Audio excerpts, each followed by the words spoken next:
然而，朱立伦当选3个月之后，国民党最终还是做出了错误的政治选择，放弃了唯一正确的道路。俗话说，天堂有路你不走，地狱无门你偏要行。这个100年老党一定要自寻死路，那是谁都没有办法挽救了。各位网友大家好，欢迎来到包明说。这期话题我们说一说国民党要重建华盛顿联络处，这个100年老党是自寻死路啊，已经没救了。南华早报报道说，台湾的国民党正在华盛顿加快重新设立联络办公室，以对抗民进党的影响力。国民党的国际事务主任黄介正说，这是为了更好地向华盛顿的政策界传达国民党的政策立场，澄清错误信息，重续旧交情，建立新友谊。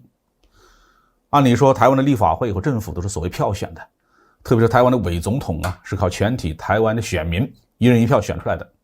如果他们没有撒谎，那民进党和国民党都把精力用在台湾内部争取选民，不就能在选战当中获胜了吗？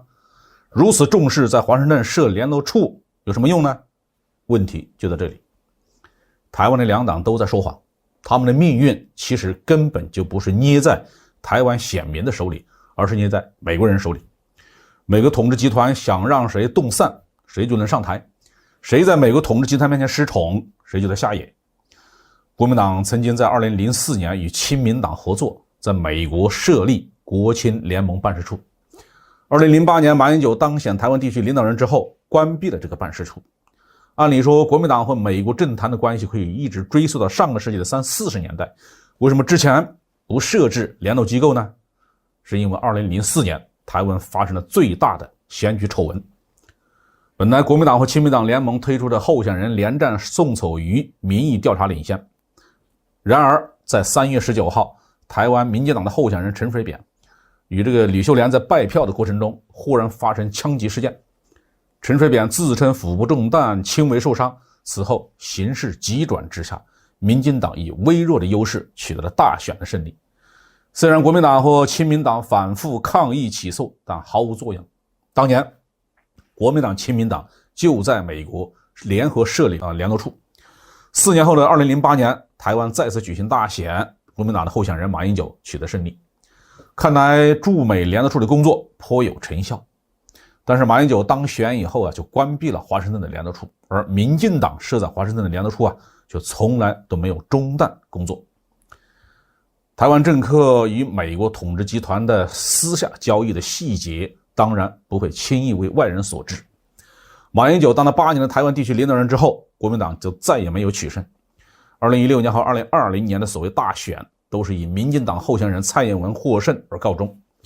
民进党的华盛顿联络处显然是立功了。蔡英文上台以后对国民党采取了赶尽杀绝的手段，如今这个100年老党已经是奄奄一息了。所以国民党在这个时刻重新考虑开华盛顿的联络处，可以肯定是想通过在美国常驻人员联系和收买美国政客，为2024年的大选做准备。这不仅仅是为了所谓的总统职位，还涉及到被蔡英文的民进党当局所没收的巨额的国民党的党产。国民党的招数到底管用不管用？他和民进党在华盛顿的主子面前一起争宠，能不能打赢这场宫斗？其实这全都没有意义。国民党之所以从大陆被赶走，到台湾又被赶下台，完全是因为屁股的问题。国民党从来就没有坐在广大人民群众的一边，从来就没有为人民的利益而努力奋斗，即使到了台湾，也没有把台湾人民放在眼里。国民党的眼睛里只有讨好帝国主义这一件事儿。然而国民党连这件事都没做好，终于落到了丧家之犬的地步。其实呢，摆在国民党面前的道路是再清楚不过的。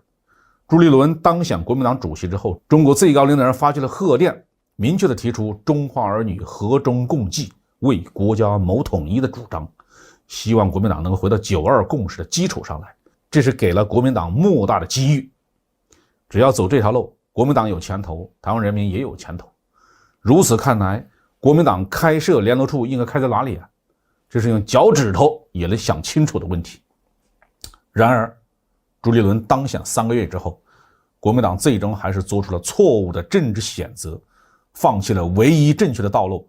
俗话说，天堂有路你不走，地狱无门，你偏要行，这个百年老党一定要自寻死路，那是谁都没有办法挽救了。